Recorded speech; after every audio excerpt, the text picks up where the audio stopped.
Good day. Today we will take a look at your laboratory safety.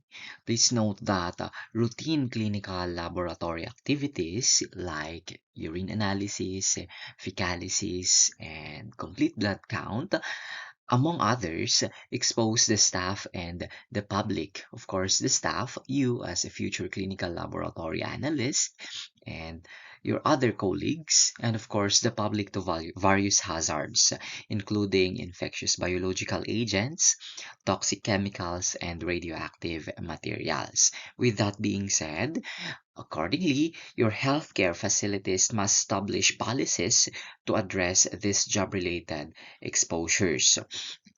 Other than that, that should be included in your policies, the policies of the healthcare facility. You have your ergonomic and environmental hazard, fire safety, natural disasters like typhoon, and plans for epidemic preparedness. Again, this should be included in the policies that the healthcare facility uh, create, should establish.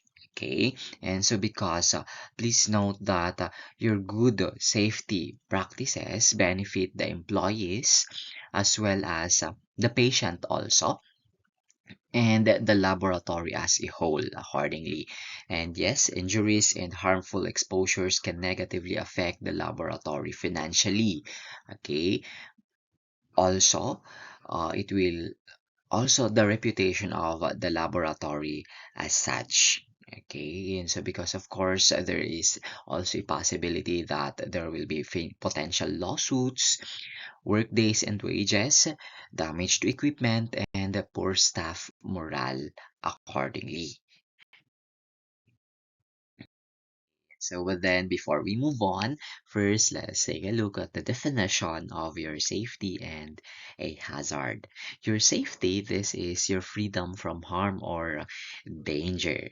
While your hazard, that is a substance, situation, or condition that is capable of inflicting harm to human health and property. Okay, and so please note that it is important for us to practice your laboratory safety. Okay, and so because yes, please note that getting sick is relatively expensive.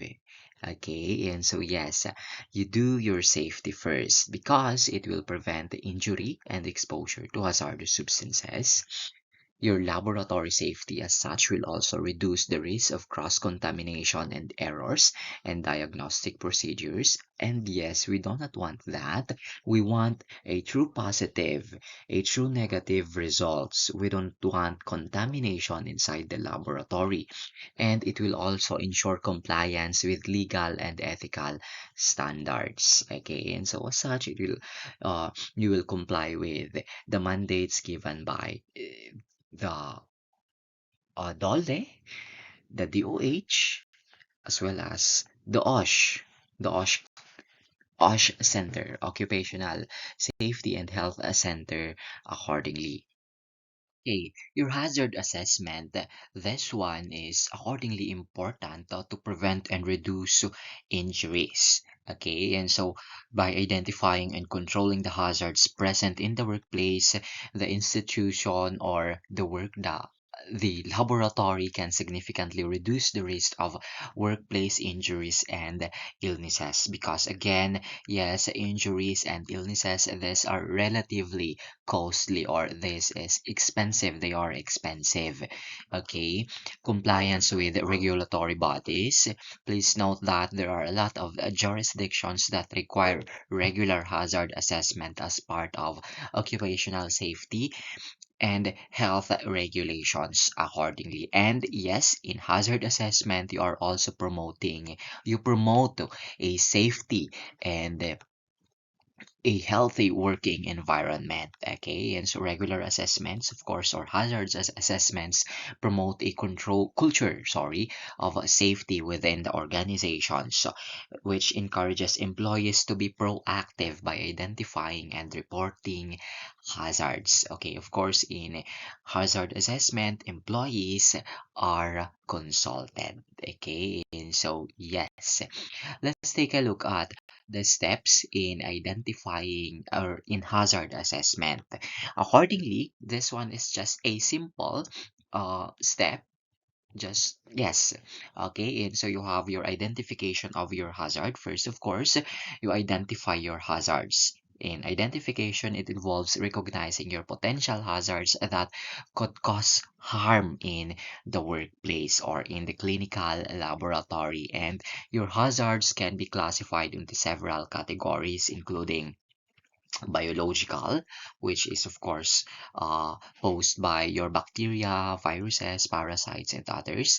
Your chemicals by your toxic substances, your physical by your noise, by the machinery, by the physical plant itself, and your ergonomics by repetitive movements, which involves your musculoskeletal, and then your psychosocial, of course, your workplace stress as such, okay, and so workplace depression, workplace instability of emotions, and the rest, okay, and so that is for identification of hazards. And then you evaluate the risk, okay, and so risk is defined earlier, okay. Your In evaluation of risk, you assess the risk associated with each hazard. This involves determining the likelihood, of course, of an incident occurring due to the hazard and the potential severity of the consequences if an incident occurs. Okay, that is for your evaluation of risk. And then, okay, and so moving on, your third, that is the implementation of control measures. Okay, and so accordingly, appropriate control measures must be implemented to eliminate or mitigate the hazard. Okay, and so what are examples of control measures like uh, engineering controls or controlling strategies that are included? We have your engineering controls like your the what they call this, your ventilation systems, and then your administrative controls, your procedures, okay, and so your standard operating procedures, your chemical hygiene plan, your hazard communication standards, and others, okay, and so your trainings, okay, and so are part of your administrative control. And then your personal protective equipment, like your, of course, the your laboratory coat, your gloves, your mask, your respirators, your face shield, your what they call this, your shoes, as such, okay. And so for your implementation of your control measures. And then you have to review and document accordingly. You document your hazard assessment, and then review and update if necessary. Okay, and so you again document the findings of your hazard assessment, and then regularly review and update if necessary. And this one ensures that any changes in the process or work environments are accounted for, and that safety measures remain effective. Okay, and so that is for your steps in hazard assessment. Okay, let's take a look at your categories of laboratory hazards. First on the list, of course, is your biological hazards. Your biological hazards, this one is your exposure to infectious agents or exposure of an unprotected individual to bacteria, viruses, parasites, fungi, or prions that can result in injury. And please note that exposure of the unprotected individual can be via ingestion, inoculation, tactile contamination, or inhalation of infectious materials from patients or their body fluids or tissues, or supplies or materials that they have been in contact with, or contaminated needles, or by aerosol dispersion. Okay, and so these are your exposure to your biological hazards. Also, aside from that, the potential of biological hazard also exists for inadvertent exposure to the public through direct contact with aerosolized infectious materials or improperly processed blood products and inappropriately disposed of waste products. Okay, and so with that being said, please note that biological hazards is not only present in the laboratory, it is also present in the public. Okay, again, it is also present in the public. Okay, okay. This image here shows you resources of your biological hazards. You have here your used swabs, okay, and so contaminated dressings, your scalpel, your sharps, your used syringe and needle, as such accordingly. Okay, yes, related to your biological hazard is your chain of infection. In your chain of infection, it demonstrates how your microorganisms are transmitted. And yes, in your chain of infection, it requires a continuous link between the components, between its components. So what are the components? You have the infectious agent. Your infectious agents are, you have your bacteria, your fungi, your virus, your parasite, and your prions. And yes, you have the reservoir. That is a place where the infectious agent can live and possibly multiply. And then you have the portal of exit. The infectious agent must have a way to exit the reservoir to continue the chain of infection. And then you have the mode of transmission. Your mode of transmission, it must, of course, the infectious agent must have a way to reach your susceptible host. And yes, that can either be by direct contact, droplet spread, uh, airborne, vehicle, or vector, via vector accordingly. And then you have your portal of entry, that is the means to enter the host, the susceptible host. And then your susceptible host is another patient or a healthcare provider. Please note that patients, they are actually the ideal susceptible host in this case because their immune systems that somewhat normally provide defense against infection uh, are already involved with the patient's illness. Somewhat they have a decreased immune system. Okay, and so should be susceptible. Okay, and so your patients receiving chemotherapy, they are also ideal. And yes, your immunocompromised patients, these are ideal susceptible hosts. So your susceptible hosts are your immunocompromised patients, you have your babies, your sick, and then your elderly. Okay, and so these are your susceptible hosts accordingly. Okay, and so please note that the immune system of a susceptible host is depressed. Okay. Yes, accordingly, in biological safety, we should break the chain. Okay, and so we should break the chain. Okay, and so this image shows you where to break the chain. Okay, and so in your reservoir, accordingly, you break the link. Okay, and so by disinfection and hand hygiene, disinfection of, let's say, for example, in the laboratory, you disinfect your countertops, you disinfect your tabletops, you disinfect your working area. Okay, and then of course you perform also hand hygiene. Also, the portal of exit, accordingly, you break the link in this area also. You seal the biohazardous waste containers, you seal the specimen, you do your hand hygiene, and of course you practice your standard precautions in your mode of transmission or your means of transmission. This one possible to break the link. You perform hand hygiene, standard precautions, and then of course you practice your using your personal protective equipment and your patient isolation. Also, in your portal of entry, you break the link also. Okay, and then of course also in your susceptible host. How are you going to break the link in your susceptible host? You increase your host defenses. You have here your what you call this, immunization, patient isolation, nursery precautions, and healthy lifestyle. Please note that in your infectious agent, wala po siyang, there is no uh, note here to break the link.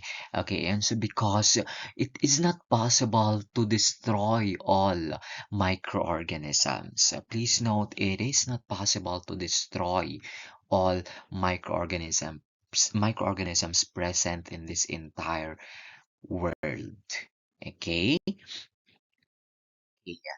Yes, please note that most direct contact with the source of infection in the clinical laboratory is through contact with patient specimen, like your blood, your serum, your urine, your stool, as such. Okay, and in biological safety, our primary objective here is to prevent the completion of the chain of infection. Okay, and so again, to break the link, break the chain. And hand washing, accordingly, this one is the single most effective way to prevent the spread of infection.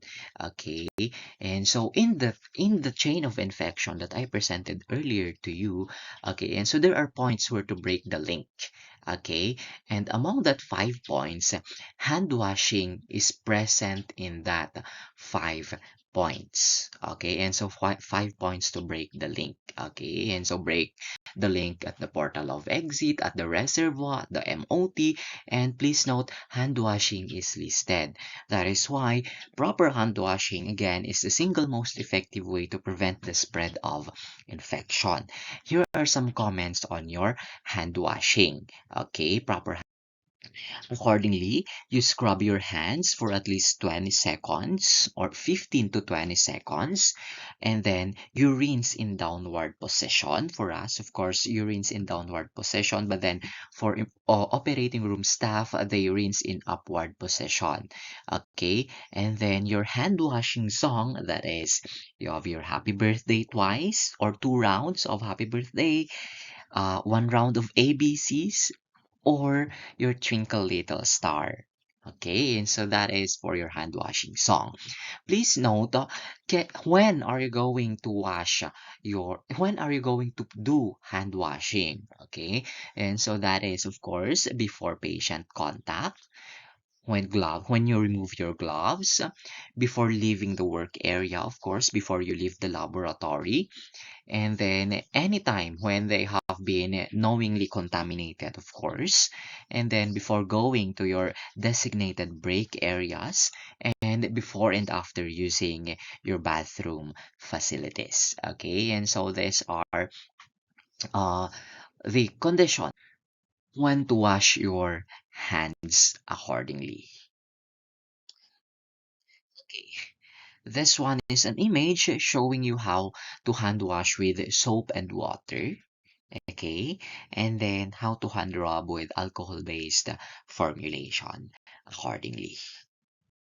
Okay, so earlier we learned that the sources of your biological hazards are your infectious agents, and the possible injuries that are caused by your biological hazards are bacterial infection, fungal infection, viral infection, and parasitic infection, together with prions. I mean, diseases caused by prions. Okay, and also earlier you learned that we can break the link, or we can break the chain of infection. Okay, and so by performing hand hygiene and the rest. Okay, and so let's take a look at your biological hazard safety. Okay, and so accordingly, we should wear gloves when performing a phlebotomy. Okay, and so we should wear gloves when performing phlebotomy. And yes, please note that potential needle stick situation is present when we do phlebotomy. And as such, please note that do not leave your skin, your membranes, or open cuts unprotected. Okay, and so please use gloves when performing phlebotomy. Also, you wash your hands after removing gloves, after any contact with blood or body fluids, and in between patients. Okay, aside from that, individuals should avoid mouth pipetting. Please make use of your rubber bulb or pipetol. Do not consume food or drink inside the laboratory. Do not smoke inside the laboratory. Do not apply cosmetics inside the laboratory accordingly. Also, uh, please wear masks, protective eyewear, or face shield to prevent exposure from splashes to the mouth, to your eyes, or to your nose accordingly. Uh, Aerosol contamination is present inside the laboratory, and this one may be due to inoculating loops that we use when we inoculate substances or inoculate samples, laboratory spills or spills on laboratory counters, expelling a spray from the needles, and centrifugation of infected fluids. Okay, and so these are all sources of aerosol contamination. And yes, again, please wear masks and protective eyewear or face shield in handling such. And yes, you remove your personal protective equipment before leaving the laboratory area, and your personal protective equipment must never or should not be taken home or outside the laboratory. Okay, and so your personal protective equipment, like your laboratory coats, should be washed in the laboratory or should be washed in your institution. Again, it should not be taken home or should not be taken out of the laboratory. Okay, and so this one is an illustration of someone in a full gear personal protective equipment.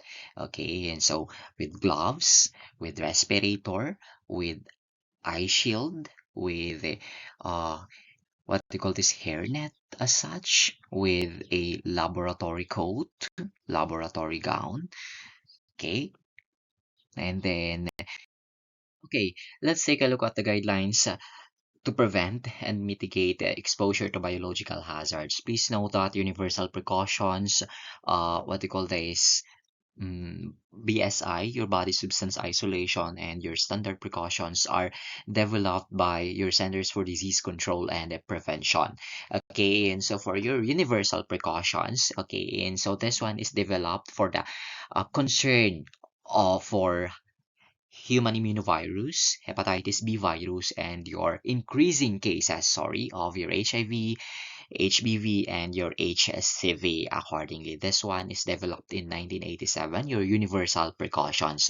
Please note that all patients are considered possible carriers of blood-borne pathogens accordingly. And but then this one, it includes urine and body fluids not visibly contaminated with blood. Okay, and so you already know these samples. Okay, and so it recommends wearing gloves when handling blood and body fluids contaminated with blood accordingly. Under your universal precautions, this one will protect your healthcare worker. And yes, it recommends hand washing after the removal. Okay, and so for this one, your blood-borne pathogen standard was actually developed that will protect your healthcare worker from HIV, hepatitis B, and retrovirus. Okay, and so this one, your blood-borne pathogen standards provides exposure control plan in handling samples. Okay, that is for your universal. For your body substance isolation, it states that you should consider all body fluids and moist body substances to be potentially infectious, and the personnel should wear gloves at all times. But then please note that it does not recommend hand washing after removal of gloves unless there is visible contamination. And then you have your standard precautions that is developed in 1996 still by Centers for Disease Control and Prevention. Okay, and so this one is a combination of the universal precautions and body substance isolation. And yes, it recommends guidelines that are being followed in laboratories today. Please note that in standard precautions, there is a protection of patient to patient and healthcare to patient. Okay, and so the patient is protected from another patient, and the healthcare is also protected from the patient, as well as the patient is protected from the healthcare provider. Okay, and so that is under standard precautions. And yes, it recommends guidelines that are being followed in laboratories today. Okay, before we move on, let's take a look at your standard precautions for infection control accordingly. This one is developed by Centers for Disease Control and Prevention, and this is a system of minimizing the transmission of pathogens in a hospital setting. Yes, these standard precautions apply to blood, body fluids, except sweat, and then it applies also to non-intact skin and mucous membranes and includes hand hygiene, wearing personal protective equipment when touching a patient's body fluid. Okay, and so first on the list of your standard precautions for infection control is your hand hygiene. Okay, and so accordingly, you do not or avoid unnecessary touching of surfaces in close proximity to the patient. And when hands are visibly dirty, contaminated with proteinaceous material, or visibly soiled with blood or body fluids, you wash hands with soap and water. Please note that if hands are not visibly soiled or after removing visible material with soap and water, decontaminate hands with alcohol-based hand rub. Okay, when are you going to perform your hand hygiene? Okay, and so before having direct contact with patients, after contact with blood, body fluids or excretions, mucous membranes, non-intact skin or wound dressings, after contact with the patient's intact skin, if hands will be moving from a contaminated body site to a clean body site during patient care, after contact with inanimate objects, including medical equipment, and after removing gloves accordingly. That is for your hand hygiene. Under standard precautions, your personal protective equipment. For your gloves, okay, for your personal protective equipment, of course, it should be worn when the nature of the anticipated patient interaction indicates the contact with blood or body fluids may occur. Before leaving the patient's room or cubicle, remove and discard your personal protective equipment. Okay, and so that is a way to what you call this prevent contamination outside of the patient's room. Okay, and so you have your gloves as a personal protective equipment. Accordingly, you wear gloves when contact with blood or other potentially infectious materials, mucous membranes, non-intact skin, or potentially contaminated intact skin could occur. Remove gloves after contact with a patient or the surrounding environment using proper technique to prevent hand contamination. Do not wear the same pair of gloves for the care of more than one patient. Okay, and so it should be gloves should be worn. Sorry, one pair of gloves for one patient lang dapat. Okay, and change gloves during patient care if the hands will move from a contaminated body site to a clean body site accordingly. Your gown, still this one is a personal protective equipment. You wear a gown to protect your skin and prevent soiling or contamination of clothing during procedures and patient care. And yes, you wear a gown for direct patient contact if the patient is has uncontained secretions or excretions accordingly, and remove the gown and perform hand hygiene before leaving your patient's environment. Still under your standard precautions, you have your mouth, nose, eye protection. Use your personal protective equipment to protect the mucous membranes of your eyes, your nose, and mouth during procedures and patient care activities that are likely to generate splashes or sprays of blood, body fluid secretions, and excretions accordingly. During aerosol generating procedures, wear one of the following: a face shield that fully covers the front and sides of the face, a mask with a touch shield, or a mask and goggles accordingly. That is for your mouth, nose, and eye protection. And then you have your respiratory or cough etiquette. Okay, still we're under standard precautions.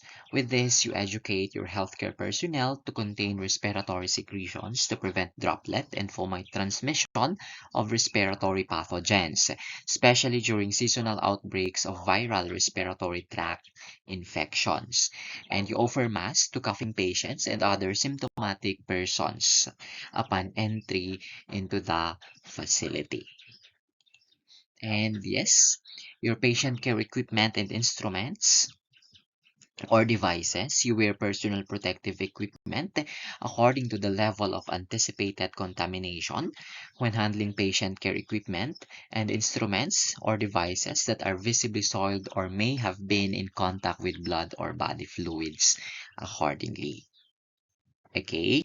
And then your care for the environment. With this is still under standard precautions. Sorry. You include the multi-use electronic equipment in policies and procedures for preventing contamination and for cleaning and disinfection, especially those items that are used by patients, those used during delivery of patient care, and mobile devices that are moved in and out of the patient room frequently. And then, yes, finally, for your textiles and laundry, handle used textiles and fabrics with a minimum agitation to avoid contamination of air, surface, and persons accordingly. Okay? Moving on to your biohazard symbol. Your biohazard symbol places a particular emphasis on laboratory practices. It demonstrates how following prescribed safety practices can break the chain of infection accordingly. Okay, and so provided here the image is an image showing you your biohazard symbol. Please note that the symbol is in black and the background is in red accordingly. Again, the biohazard symbol places a particular emphasis on laboratory practices. Okay, and so with that, you have here your hand washing, your biohazardous waste disposal, decontamination, and specimen bagging. Okay, and so this one is related to the source of infection.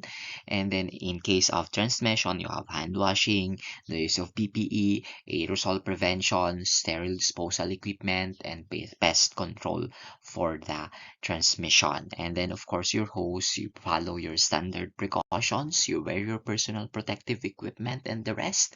Immunization, what you call this, you have yourself vaccinated with Hep B, and the rest. And then healthy lifestyle, exposure control plan, and post-exposure prophylaxis in case of needle stick injuries as such accordingly.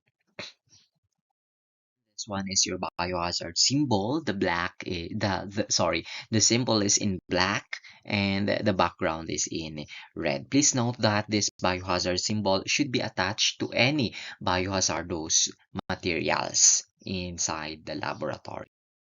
Okay, before you dispose your hazardous waste or your biological waste in the laboratory, okay, and so let's take first a look at your sample processing, okay, and so samples should be transported in a sealed plastic with a biohazard symbol. Again, samples should be transported in a sealed plastic with a biohazard symbol. Okay, and so the sample should not be leaking, should be placed in a leak-proof container. And then when what we call this centrifuging samples, please place the cap on or centrifuge samples with a cap on because okay, and so centrifuging is a source of aerosol, and yes, use the fume hood and or use transfer pipettes. Okay, and so that is for sample processing. And then, of course, let's move on to your sample disposal or waste disposal. Okay, let's take a look at this your disposal of your biological waste. Accordingly, the disposal includes both the sample and materials which the sample come in contact with. And yes, all biological wastes except urine must be placed in an appropriate containers labeled with biohazard symbols. Waste, accordingly, is decontaminated following institutional policy. Either you incinerate, you autoclave, or it is picked up by hazardous waste company. Okay, authorized or yes, certified hazardous waste company. And then yes, your urine may be discarded by pouring into its laboratory sink, and empty urine containers can be discarded as non-biologically hazardous waste. And yes, disinfection of the sink is done daily. At least you make use of 1:5 or 1:10 dilution of sodium hypochlorite. And sodium hypochlorite dilutions stored in plastic bottles are effective for 1 month if protected from light after preparation accordingly. Okay, before we move on, let's take a look at your biosafety levels. Your biosafety level 1, in this type of laboratory, the laboratory is suitable for high school and undergraduate students accordingly. And yes, your commonly known strains of Bacillus subtilis, Staphylococcus epidermidis, Serratia marcescens, and Streptococcus bovis are examples of organisms that are used in this type of laboratories in biosafety level 1.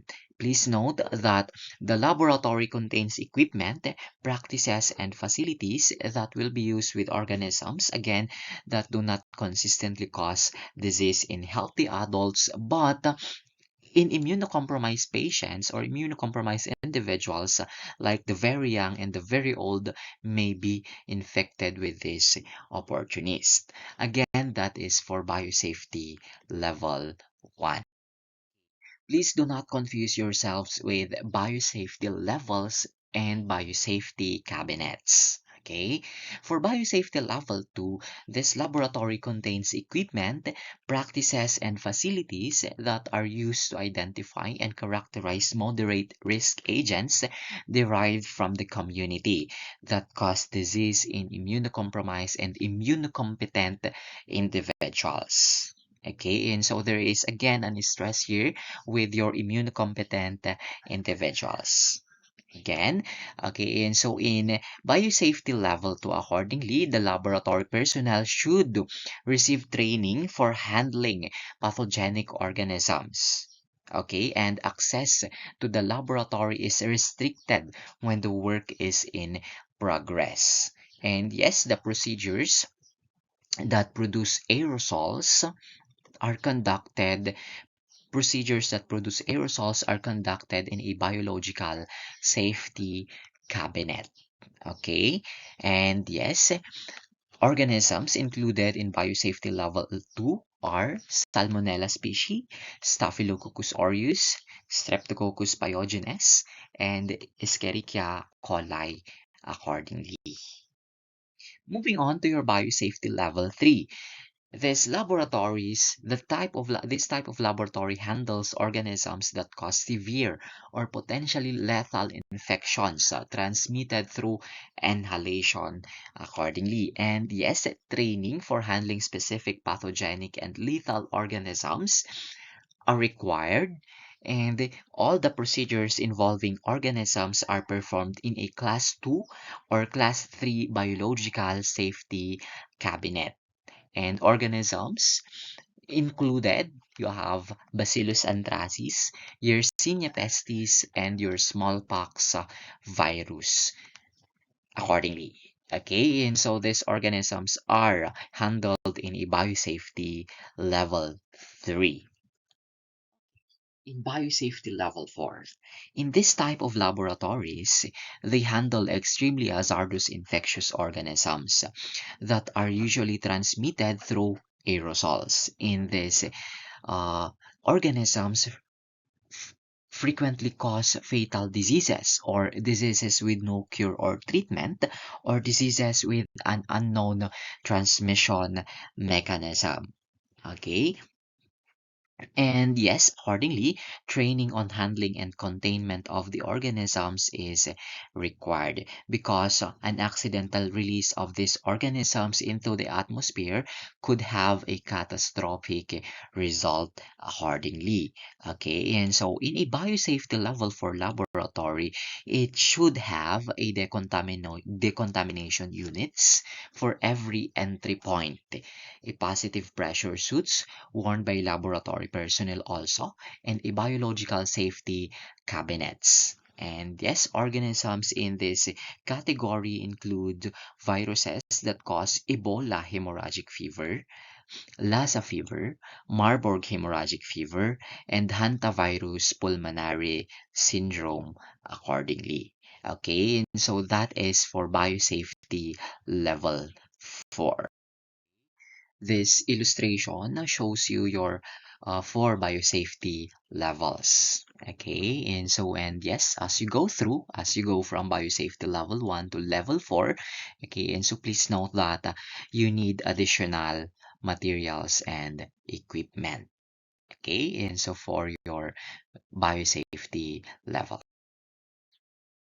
Yeah. So yes, finally for your chemical hazards. Your chemical hazards, this is your exposure to your toxic, flammable, corrosive, or reactive chemicals like formaldehyde. Or you have here your exposure to your preservatives and reagents in the laboratory. Okay, and please note that under this, your employees should have, or they have, your employees have the right to know what chemical hazards they are potentially exposed to. With that being said, manufacturers should evaluate the hazards of the chemicals that they produce and provide a safety data sheet of these substances accordingly. Okay, still under chemical hazards, please note that as a general rule when handling chemicals, you need to take precautions, of course, to avoid getting chemical on the body, clothes, and or the work area. Wear personal protective equipment and observe strict labeling practices. Okay, and yes, please read the labels and carefully follow instructions. And again, acid should always be added to water, not the other way around. Okay, and so in case there is spill in the vicinity or what to do when there is a chemical spill, you need to contain the spill and then leave the area and you go to the emergency eye wash, shower, or medical care, and then access your safety data sheet, and then notify the supervisor. That is, in case there is a chemical spill in your vicinity. Okay, and so under the safety, of course, your employees again, they have the right to know what chemicals they are exposed to, and of course, you should provide or labels and safety data sheet should be provided. Okay, and so you you should comply with your United Nations globally harmonized system of classification and labeling of your chemicals. Your GHS, your globally harmonized system, was developed with the goal of creating a uniform international standard for the classification and labeling of hazardous chemicals. Okay, and so aside from that, of course, you store your chemicals in safety cabinets. You separate your acids and bases. Also, okay, under your chemical hazard. Okay, let's take a look at your pictogram of your GHS or your globally harmonized system of labeling chemicals. Okay, you have your health hazard. Your health hazard is placed in a cancer-causing agent or carcinogen or substances with respiratory, reproductive, or organ toxicity that causes damage over time. That is either chronic, long-term, or long-term health hazard accordingly.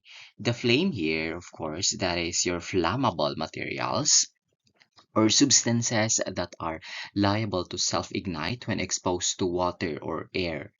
or which emit flammable gas accordingly. And then you have your exclamation mark. This exclamation mark here is harmful, okay? And so this one is an immediate skin, eye, or respiratory irritant or narcotic accordingly. And then you have your compressed gas.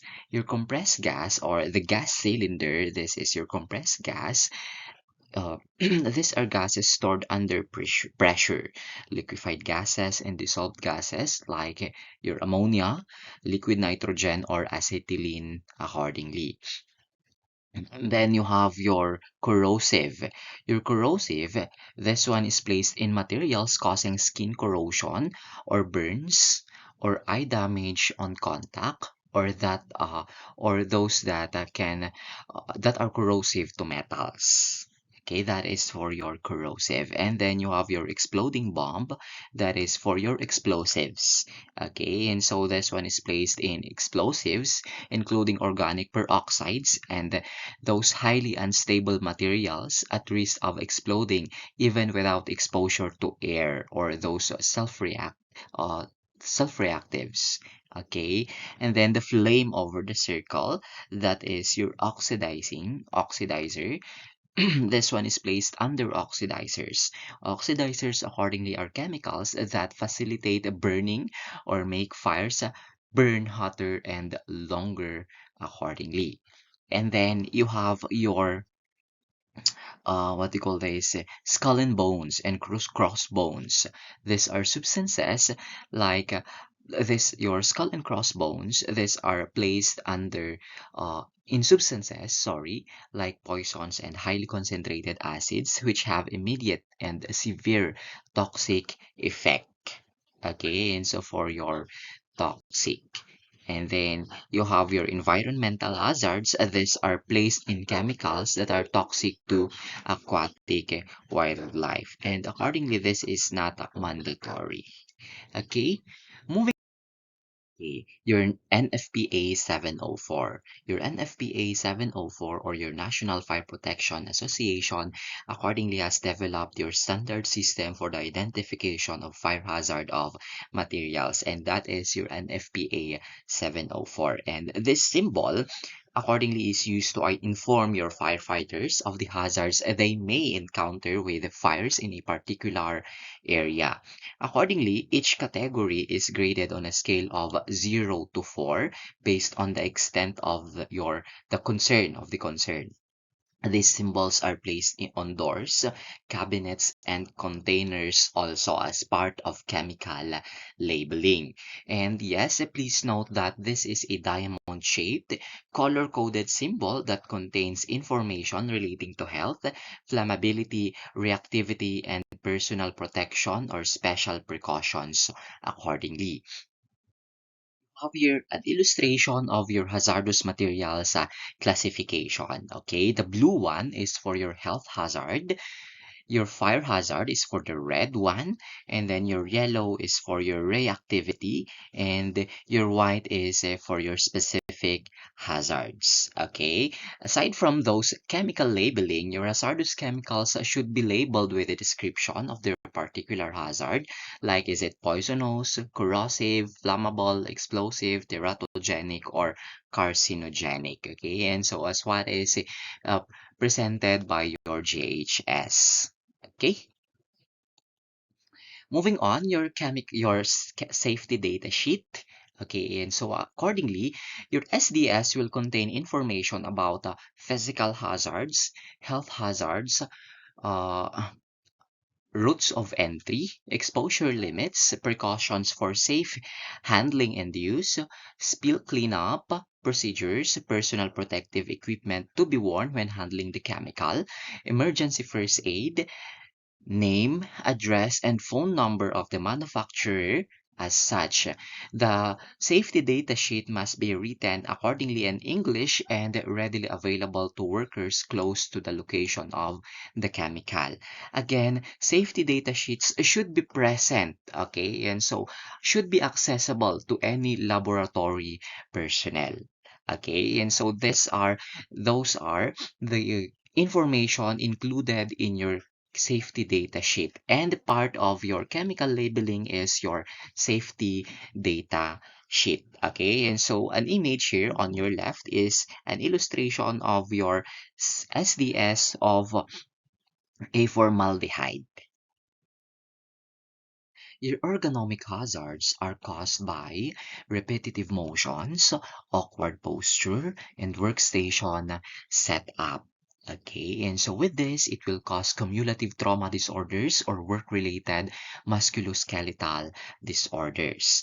Okay, and so please note that injuries that are posed by your ergonomic hazards involve, again, your musculoskeletal and or nervous system in response to long-term repetitive twisting, bending, lifting, or assuming static postures for an extended period of time.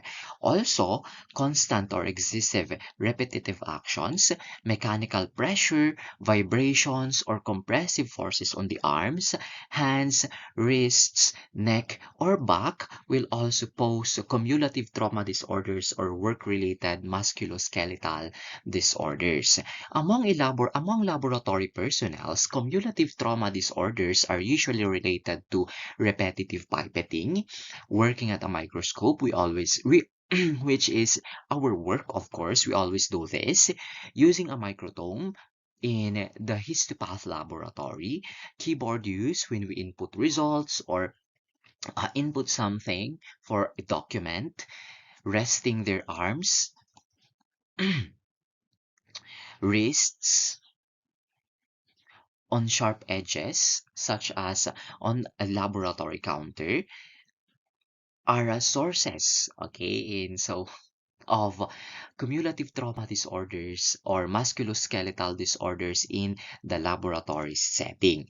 Please note that these actions, okay, in so using a microtome, a repetitive using of your microtome, repetitive pipetting or working at a microscope can cause carpal tunnel syndrome, tendonitis, or tenosynovitis accordingly. Okay, for ergonomic hazard safety, these ones should be observed accordingly to have a frequent hand, arm, leg, back, and neck exercises, frequent 1 to 2 minute breaks in between work, of course, proper selection of equipment and materials. Please note that in selection of materials, in the proper selection of materials, the end user should be consulted also, and then change the design and methods if the previous design has posed ergonomic hazard, then probably you change the design and method, or change in work practice, or change in work pacing if the work pacing is too has causes what do you call this, too much ergonomic hazard. And then of course you have the use of personal protective equipment also, okay, and so to avoid, of course, to ward off too much vibration as such, and of course training of the personnel. Okay, that is these are some, okay, and so ergonomic hazard safety practices. Your sharp hazards. Your sharp hazards, these are raised from your needles, lancets, scalpels, equipment probe, and broken glassware accordingly.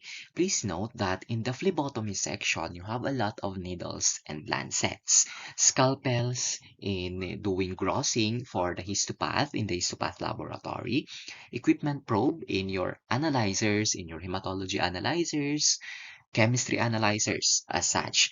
And of course, broken glasswares or glasswares are present in almost every laboratory section. You have your test tubes and your evacuated tubes accordingly. Please note that you should handle contaminated broken glassware with puncture-resistant gloves or mechanical device, or make use of your broom and your dustpan to sweep away and place these broken glasswares in your puncture-proof or puncture-resistant containers. Okay, and so Please keep in mind that a glassware in good condition represents a small hazard to a laboratory worker, while broken or damaged glasswares becomes a larger hazard.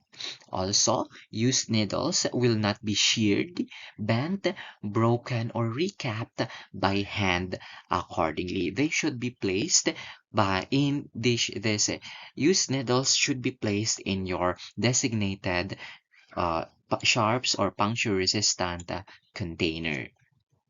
Okay, you have this Needle Stick Safety Prevention Act, which was signed accordingly. By the way, this is from the United States. This Needle Stick Safety and Prevention Act requires employers to distribute safer medical devices to employees after identifying and evaluating several different devices. Again, the concern of your employers should be the end user. Dapat, okay? And so they should provide you a what you call this a uh, needle or syringe with a safety lock with a safety device. Okay, and so listed under your needle stick safety and prevention act also to record sharp injuries into a logbook, of course. Also to let your healthcare worker assist in selecting device, of course, because they are the end user. Okay, and so and also, under this act, that it requires to use engineering controls for sharps disposal, self-sheathing needles, and other systems that will eliminate or lessen exposure of employees to bloodborne pathogens. And also, under this, it requires that the employer should train their employees to properly use engineering devices and work practice controls to improve employee safety. Okay, okay.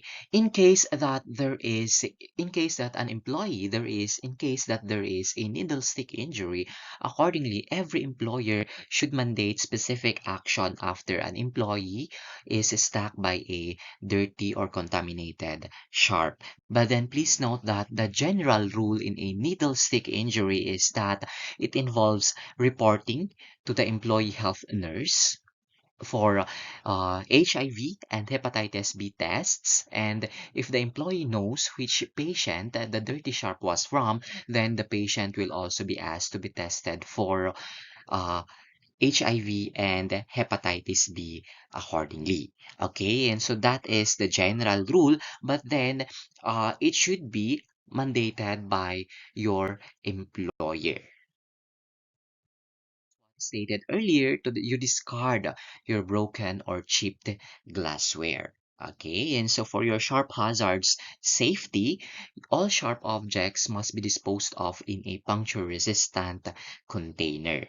Again, you dispose of broken or discarded pieces in a specially marked separate puncture-resistant container. And yes, you handle contaminated broken glassware with puncture-resistant gloves or mechanical device, or make use of your broom and dustpan. And then when using sharp objects, please accordingly observe the following precautions. Okay, and so extreme caution should be used when handling sharp objects, including needles and broken glass. Accordingly, all sharp objects will be handled with mechanical devices or one-hand techniques in phlebotomy.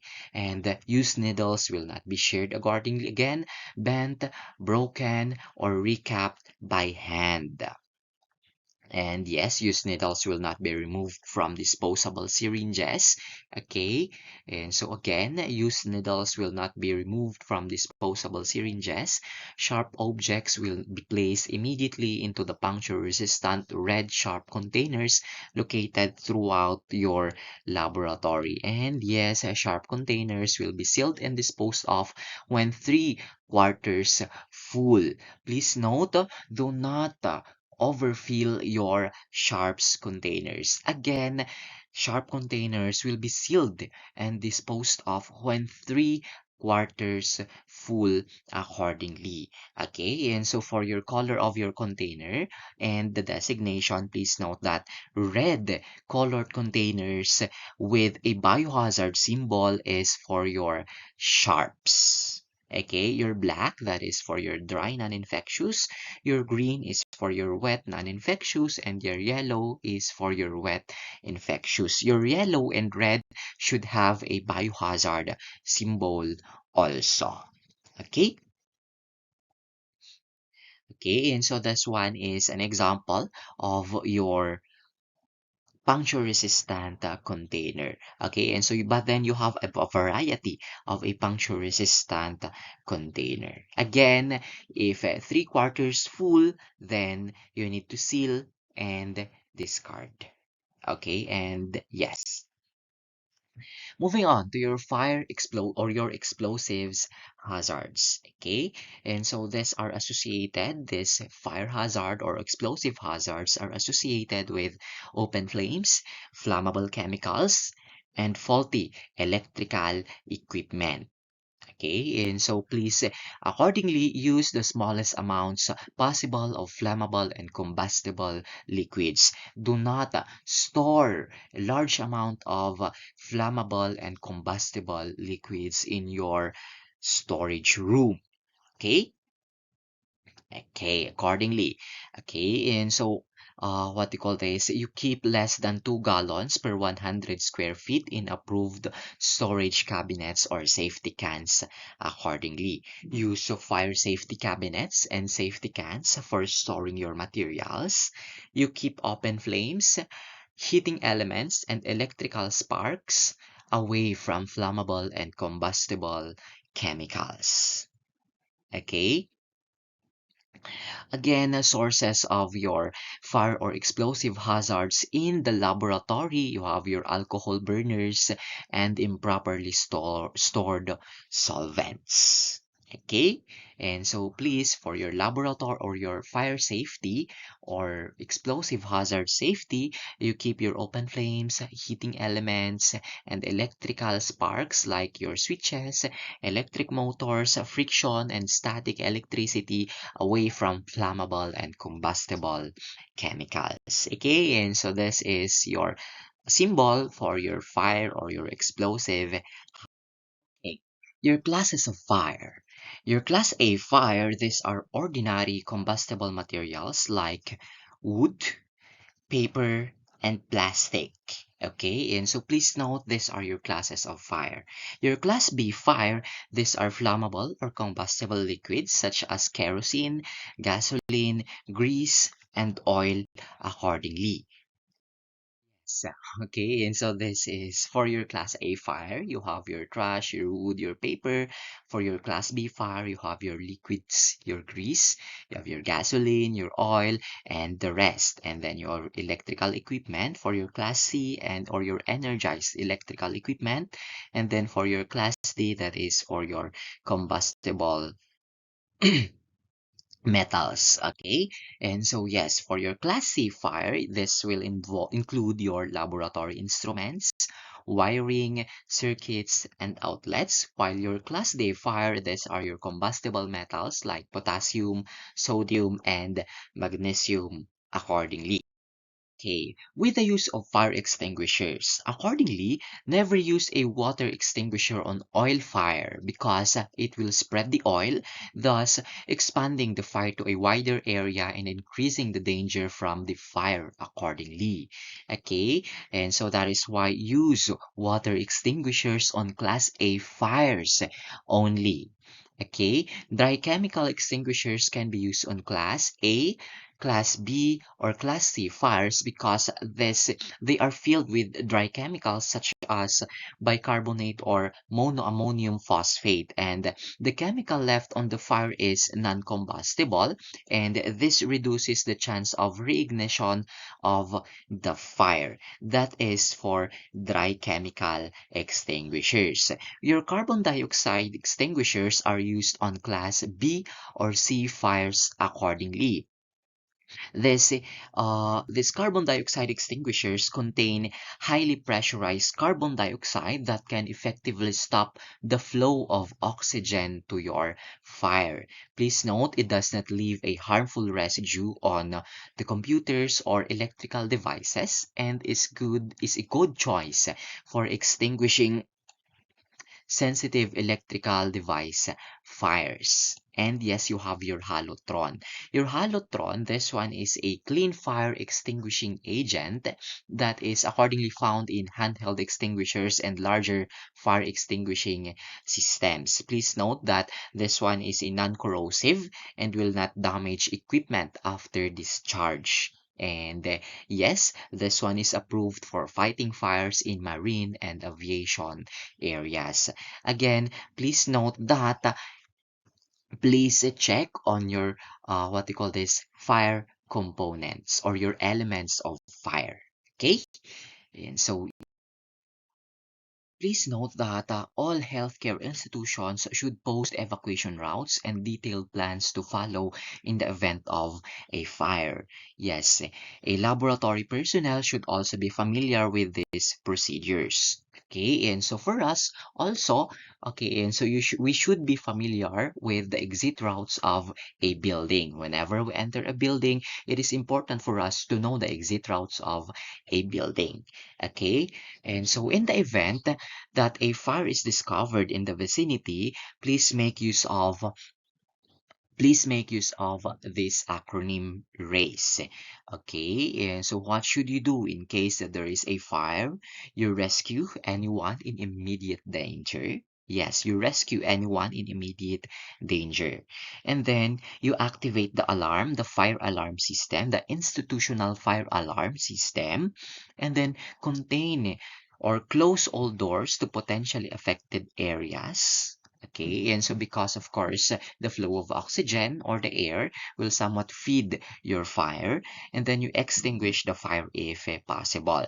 Extinguish if the fire is small, and evacuate if the fire is large. If you cannot extinguish, then evacuate the area. That is for your acronym RACE. Okay. While you're in an attempt to extinguish the fire, okay, and so you make use of the acronym PASS in operating your fire extinguisher. Okay, and so what does P mean? You pull the pin, you aim at the base of the fire, you squeeze the handle, and sweep the nozzle side by side. Okay, and so that is for your acronym PASS. And your acronym PASS, this one is utilized in an attempt to operate your fire extinguisher. Okay, your electrical hazard. Okay, and so your electrical hazard, these are your exposure to your exposed wires, overloaded circuits, and improper use of electrical equipment. Okay, and so accordingly, all electrical equipment must be grounded with three-pronged plugs. But then usually what they do is most accordingly they remove the what they call this the third prong. No, in case of electric shocks, never touch the person or equipment involved. Okay, and so what should you do is you turn off the circuit breaker or unplug the equipment. Again, you turn off the circuit breaker, you turn off the source or the circuit breaker or unplug the equipment and move the equipment using a non-conductive glass or wood object. Okay, that is in case of electric shocks. Okay. For your safety, of course, you unplug any instrument before attempting electrical repairs. Yes, you unplug. Okay, and when unplugging a piece of equipment, you always grasp the plug of the electrical cord between forefinger and the thumb, then pull the plug from the socket. Do not pull from the cord. Okay, yes, again, you unplug any instrument before attempting electrical repair because again this one, attempting an electrical repair when it is plugged, when the machine is plugged, will pose electrocution or electrical hazard. And then do not use electrical devices on wet surfaces. Do not use equipment with frayed or damaged cords. And do not plug one power strip into another power strip to increase the number of available outlets. Okay, and so accordingly, please do not do that. It will cause an overloading. Okay, moving. Okay, your physical hazards. For your physical hazards, the sources are your wet floors, heavy boxes, and your patients, among others, of course.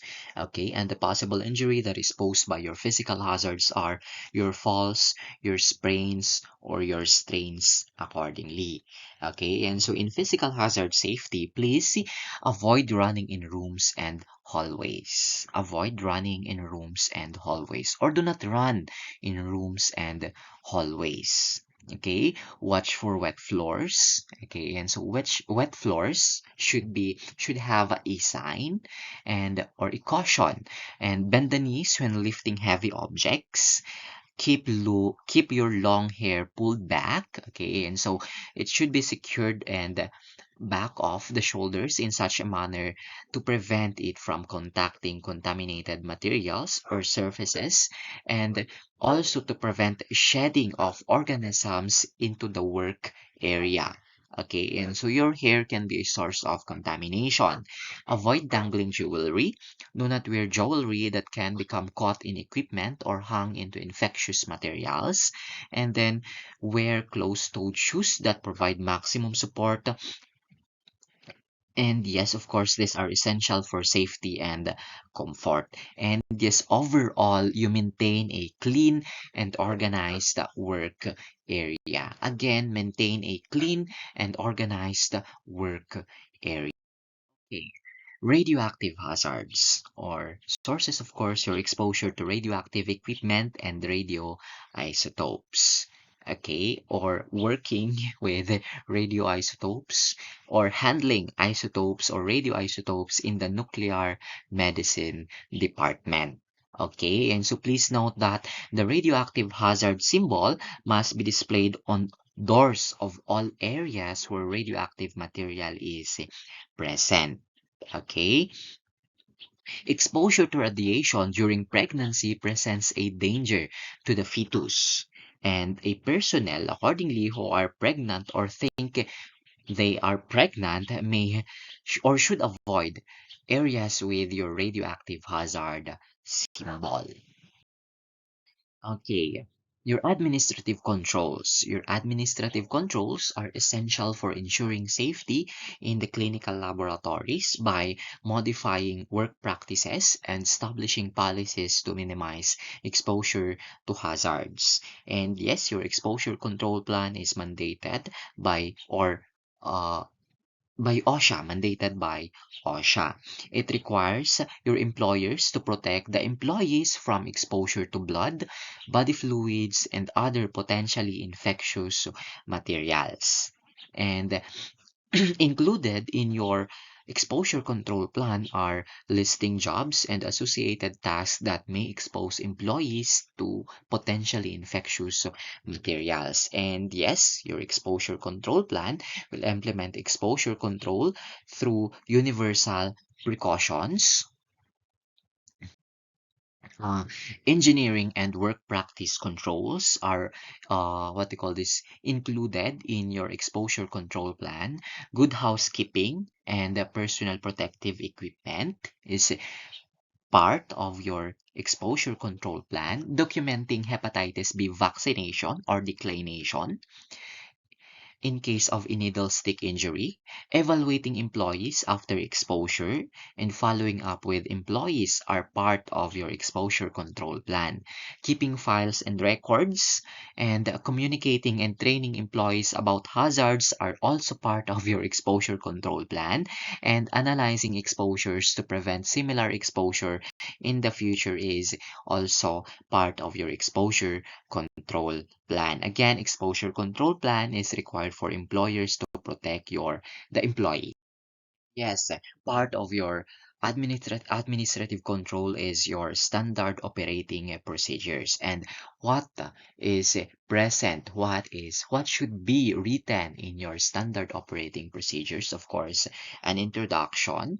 Okay, and so you have your principle of the method, specimen types, collection and storage, reagents, standards and controls, preparation and storage, equipment, glassware, and other accessories, and detailed procedure, of course, the step-by-step procedure, and then calculations and calibration curves, analytical reliabilities, you have your quality control and statistical assessment, hazardous reagents, reference range and clinical interpretation, limitations of the method, okay, uh, including your interfering substances, troubleshooting, and others. References should also be present in your standard operating procedures. Uh, Effective date and schedule for review should be present also. Dates and signature of authorization should be present in your standard operating procedures, because standard operating procedure is a way that a laboratory can help reduce the exposure of workers to hazards. SOPs, again, this is one way that a laboratory can help reduce the exposure of workers to hazards. Yes, your chemical hygiene plan. Your chemical hygiene plan is mandated by OSHA that each laboratory should create a chemical hygiene plan for good laboratory practices and standard operating procedures. Of course, your standard operating procedures, which will guide the use of the chemical. Okay, and so it must specify procedures under your chemical hygiene plan. Your specify the procedures, the equipment, the personal protective equipment, and laboratory practices to protect the workers. Okay, and so what should be present? What are present in your chemical hygiene plan? The SOPs, your standard operating procedures, criteria for exposure and control measures, adequacy and proper functioning of fume hoods and other protective equipment, information and training, requirement of prior approval of laboratory procedures, medical consultations and examinations, chemical hygiene officer designation, and of course, particularly hazardous substances. Okay, and so that is under your chemical hygiene. HAZCOM. Your HAZCOM, this one is a regulation pertaining, or your hazard communication standard is a regulation pertaining to protecting the workers from adverse health effects due to chemical exposure. Your HAZCOM, this one is uh, passed in 1983 still by OSHA. Okay, and so this one is mandated or passed to protect workers from illnesses and injuries due to chemical exposure through information and training about chemical hazards and protective measures. So here are the 4 steps mandated by OSHA. Okay, and so that a laboratory should create a written plan to educate and train employees about the chemical hazards in the workplace, including lists of chemicals present in the laboratory. Okay, and so again, 4 steps. That is your first step, to create a written plan to educate and train the employees. Next, the second is to label all chemicals in the laboratory and chemicals that are shipped to others with National Fire Protection Association labels. Okay, and so that is for the second. And then the third is assemble SDS of chemicals that workers may be exposed to and store them in an area accessible to employees. Again, your safety data sheets should be accessible to all your employees. It should not be kept in a what you call this closed cabinet. Okay, And then for the fourth one, of course, is to create training programs to inform workers about the chemical hazards they may be exposed to and mandatory methods to protect themselves during the use of these chemicals. That is, those are the four steps mandated by your OSHA under your hazard communication standard. Okay, and so please note your signage. Okay, and so for your other controls, your signage. Okay, and so place biohazard stickers on all instruments and equipment in the laboratory. Okay, and yes, place biohazard and authorized personnel only signs on each external entrance to your laboratory.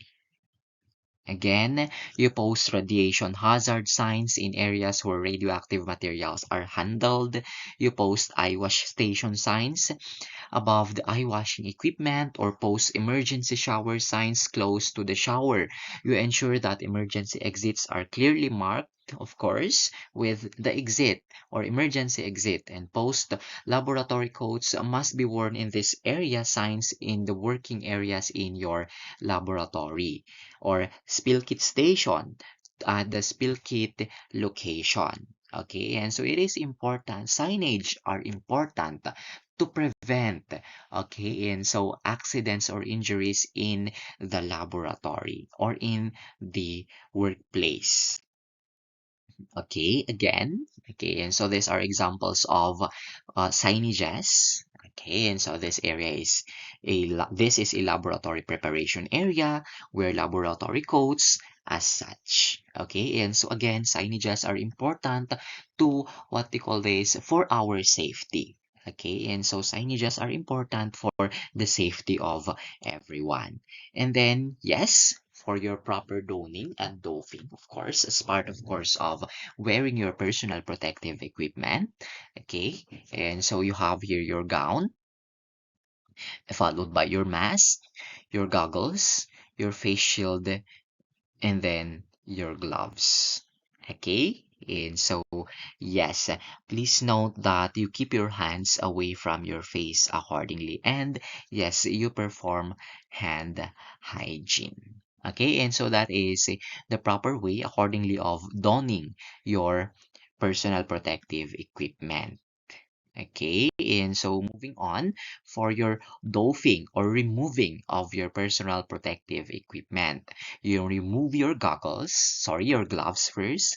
You remove your gloves, followed by your goggles and or your face shield, then your gown, and then your mask or your respirator. Please note to perform hand hygiene between steps if hands become contaminated and immediately after removing all your personal protective equipment. Okay, and so that is for your removal, proper removal or safe removal of personal protective equipment.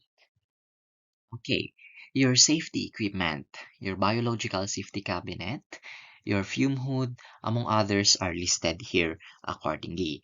For your biological safety cabinet, this one will provide it provides primary containment and to keep laboratory workers safe from potentially infectious material. Okay, and so yes, this biological safety cabinet, they are usually located in the microbiology section or in the bacteriology section of the clinical laboratory. Okay, and so you have classes. Your class 1 biological safety cabinet is this type of cabinet is open front. It has a negative pressure. Okay, or is a negative pressure cabinet. The This one will protect the worker and the environment from contamination accordingly. For this, the exhaust air from this cabinet is filtered through a high efficiency particulate air filter. Again, the exhaust air from this Class 1 biological safety cabinet is filtered through a HEPA filter. And yes, this one is designed to protect the worker and the environment from contamination for your Class 1 biological safety. One is an illustration of a biological safety cabinet. Notice that the worker is working or inoculating in your Petri dish. Okay, your Class 2 Biological Safety Cabinet. This one is open front and ventilated with vertical laminar flow. Please note that the air inside the cabinet is vented through a high efficiency particulate air filter and recirculated through the cabinet. Please note that there is a recirculation through the cabinet. Okay, the exhaust from the cabinet is filtered through a high efficiency particulate air filter, and yes, please note that this Class 2 biological safety cabinet will provide the worker, the environment, and the product protection from exposure to potential infectious material. Okay, and so that is for your Class 3 biological safety cabinet is totally enclosed and ventilated cabinet. Okay, and so laboratory workers manipulate items in the cabinet through attached rubber gloves that are accessible from the outside of the cabinet. Okay, and so when in use accordingly, the safety cabinet maintains a negative pressure atmosphere, and yes, the intake air is filtered through high efficiency particulate air filters, and the exhaust air is filtered through two high efficiency particulate air filters that are arranged in a series before being discharged outside of the building. Okay, again, this one for your biological class 3 biological safety cabinet. Your fume hood. Your fume hood, these are enclosed area similar to a cabinet with an exhaust fan that directs the harmful vapors away from the benchtop and throughout a vent. Please note that there is no HEPA filter present. Okay, and so the vent is usually located at the top of the fume hood. Okay, laboratory workers can handle and store chemicals with harmful vapors by using a fume hood. Okay, example, when you work with your formaldehyde or work with sulfuric acid, these substances, they have somewhat harmful vapors. Please make use of the fume hood when working with such chemicals. And then your eye wash stations. Your eye wash stations are located at the sink of each technical area. Eye washing devices are tested weekly to ensure proper functioning and to flush out stagnant water. When a laboratory worker accordingly gets chemicals into his eyes or her eyes, it is imperative to rinse the chemicals out immediately. Okay, and so when skin or eye contact occurs with chemicals, the best first aid is to flush or immediately flush the area with water for at least 15 minutes. And then you seek medical attention. Okay? Okay, this one is an image or a conventional image of your fume hood. Okay, and so of a fume hood.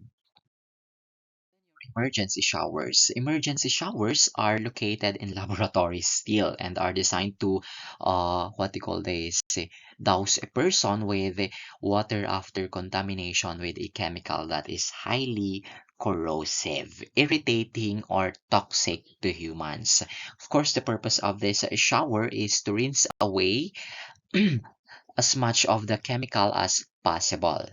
Please note that the first few seconds of exposure to a hazardous chemical is important because the longer the chemical remains in contact with the skin, the more tissue damage will result.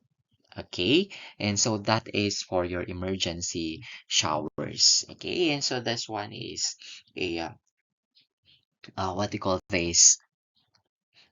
A conventional image of an emergency shower.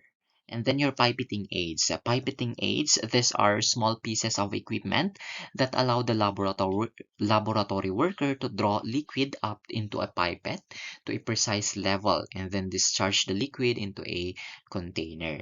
Okay, and so they come in several shapes and sizes so that they fit onto your volumetric and transfer pipettes. Okay, and so you have as such. Okay, for your pipetting. Your good housekeeping.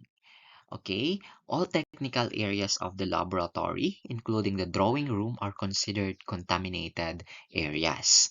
Okay, and so with that, all telephones, computer terminals, microscope, and other surfaces are considered contaminated. With that, persons entering these areas with ungloved hands to use your telephones, computers, computer terminals, or other equipment are responsible for putting on gloves and thorough hand washing after touching the equipment. Okay, all office areas are considered clean areas. Okay, and so office areas are considered clean areas. Okay, and so gloves are removed before using the telephone inside the office area.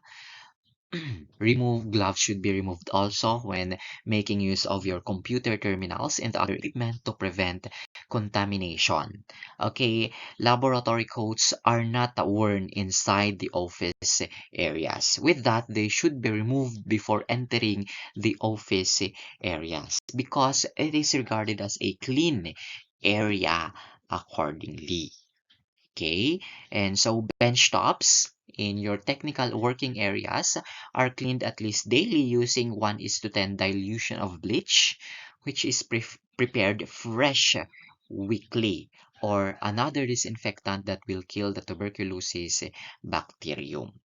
Okay, and so that is for your housekeeping. Okay. In addition, your refrigerators, freezers, and centrifuges are cleaned and disinfected weekly and when gross contamination occurs. Please note in the clinical microscopy laboratory, the centrifuges are disinfected daily. Okay, and so please note the contamination is the removal of contaminating substances from an object, and it is just important to physically scrub away the microorganisms. Okay, while your sterilization is defined as destruction of all microorganisms to create an aseptic environment. Okay, and so many different agents can be used to disinfect or sterilize bench tops and other objects. And please note that the most effective disinfectants contain iodophores, chlorine, alcohol, phenols, or quaternary ammonium compounds. Okay, and so these compounds accordingly effectively kill the tuberculosis bacterium. And aside from those, please note that festive decorations on lights, light fixtures, or instruments are not permitted inside the clinical laboratory. Also, okay, and so food and drinks should not be placed in refrigerators that are utilized for storing samples in the laboratory accordingly. Okay, listed here are common decontaminating agents. You have here your heat at 250 degrees Celsius for 15 minutes, your ethylene oxide, your 2% glutaraldehyde, 10% hydrogen peroxide, 10% formalin, 95% formic acid, 5.25 hypochlorite, formaldehyde, detergents, phenols, UV radiation, ultraviolet radiation, ionizing radiation, and photo oxidation. Please note that this 10% bleach or your 5.25% hypochlorite is the only agent effective against prions accordingly. Okay, and so but then overall, these ones listed here are common decontamination agents. Okay, moving on. Yes, before we wrap up, okay, so you have here your workplace controls. Actually, these are the contents of what we talked earlier in this video. Okay, and so your workplace controls, of course, these are your work practice controls or general procedures or policies that uh, that are used to reduce or eliminate exposures to hazards. Okay, and so you have your hand washing after each patient contact, cleaning surfaces with disinfectants, avoiding unnecessary use of needles and sharps, and not recapping. Okay, and so with this, you make use of in case of your in case of phlebotomy. Okay, or doing venipuncture, you never recap a needle. You use your one hand technique. Okay, and your red bag waste disposal, immunization for hepatitis, job rotation to minimize repetitive tasks. This one is in relation to ergonomic hazard, orientation, training on continuing education, no eating, no drinking, or smoking in the laboratory. And of course, you have your warning signage. Okay, moving on to your engineering controls. Okay, and so engineering controls, you have your puncture resistant containers for disposal and transport of needles and sharps. Please note that also puncture resistant containers should be located in close proximity to your phlebotomy work area. Okay, and so safety needles and told you earlier that puncture resistant containers should not be overfilled or should be filled at 3/4 accordingly. Okay, and so safety needles that automatically retract after removal. Okay, biohazard bags, splash guards, volatile liquid carriers, centrifuge safety buckets, biological safety cabinets and fume hoods, mechanical pipetting devices, computer wrist or arm pads, sensor controlled sinks, or foot knee below controlled faucets. Again, for your engineering controls, these are safety features built into the overall design of a product.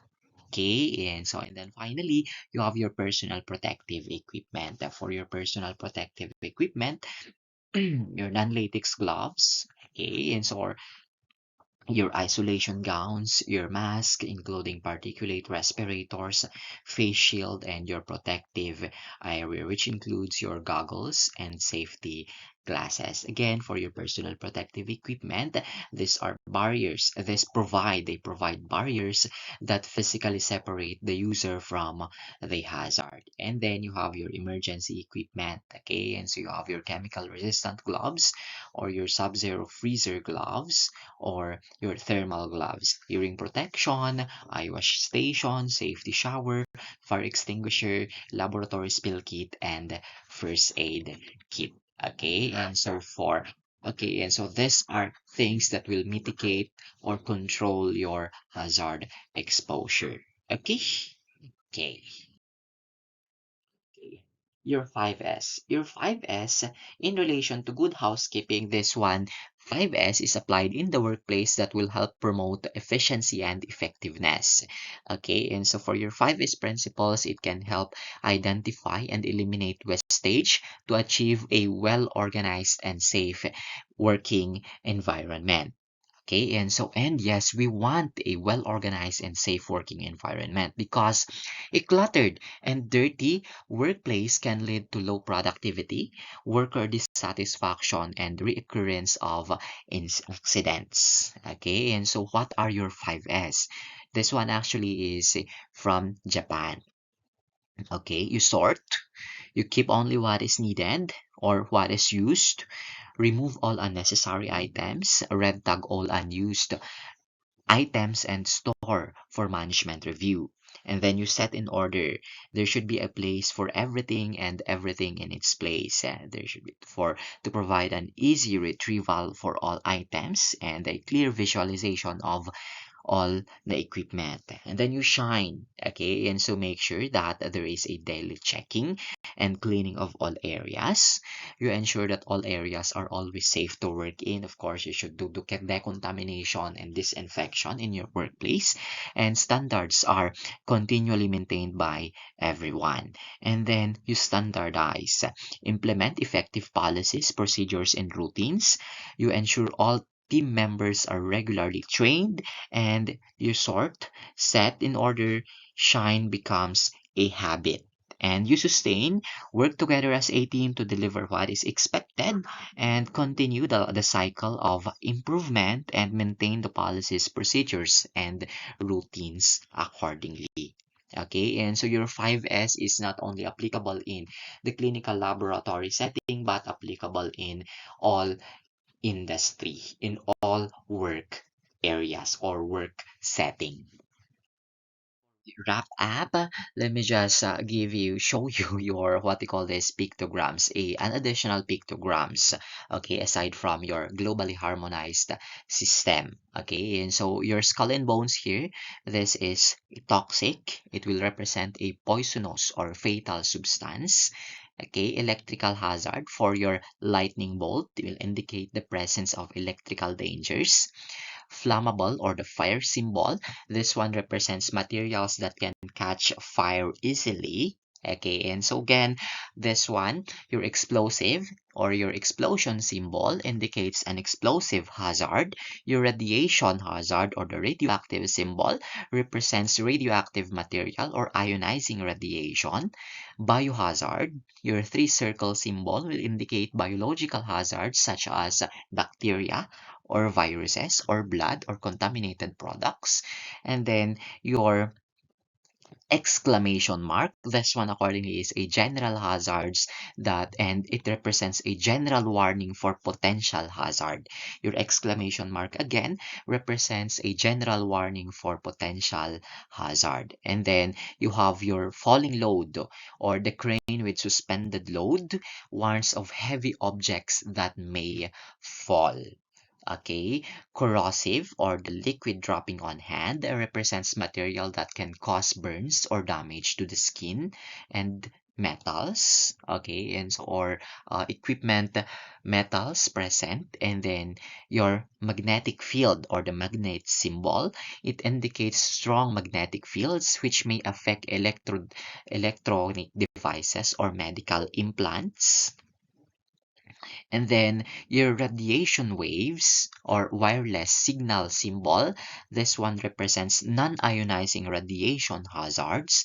And then your cold hazard, the snowflake symbol here, warns of extreme cold condition or cryogenic hazard. And then your compressed gas or your gas cylinder indicates pressurized gas containers that may explode if heated.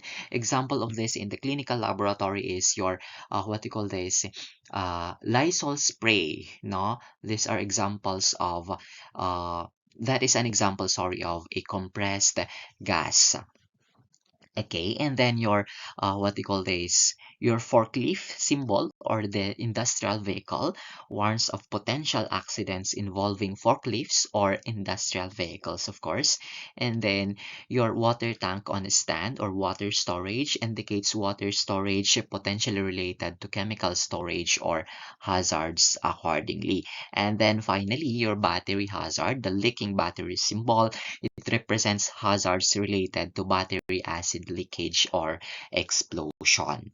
Okay, so this is an image, of course, of your or pictogram of your other hazards naman. Okay, and so your general safety warning for your exclamation naman. Okay, and so you have your helmet required, your toxic vapors or your respiratory hazard for this one, of course. You have your chemical splash, your cryogenic or your frostbite hazard with your what you call this, your snowflake, your noise or vibration hazard, and the rest. Okay, and so that is for your other hazards accordingly. Okay, let's take a look at this governing bodies or regulating bodies of your laboratory safety. Okay, and so first, of course, your DOH. This one, your Department of Health. Okay, and so is responsible for formulating health regulations that govern laboratory practices. Okay, and so these practices include setting standards for laboratory safety protocols to protect the public health and ensure safe handling of biological and chemicals materials. Okay, that is for Department of Health in the Philippines. Okay, and so again, its mandate is to develop national plans, technical standards, and guidelines on health. And yes, it is the regulator of all health services and products in the Philippines.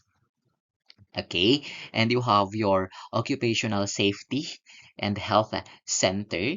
This one is what they call this from your Department of Labor and Employment, and this is tasked with informing occupational safety standards in workplaces, including the laboratories. Okay, and so this safety standards in workplaces involves ensuring compliance with safety regulations that protect workers from hazards associated with laboratory environments. Okay, and so that is for occupational safety and health center from your Department of Labor and Employment. And yes, you have your centers for disease control and prevention. This one develops biosafety guidelines and this one, of course, again, develops biosafety guidelines, which outlines best practices for handling biological materials safely.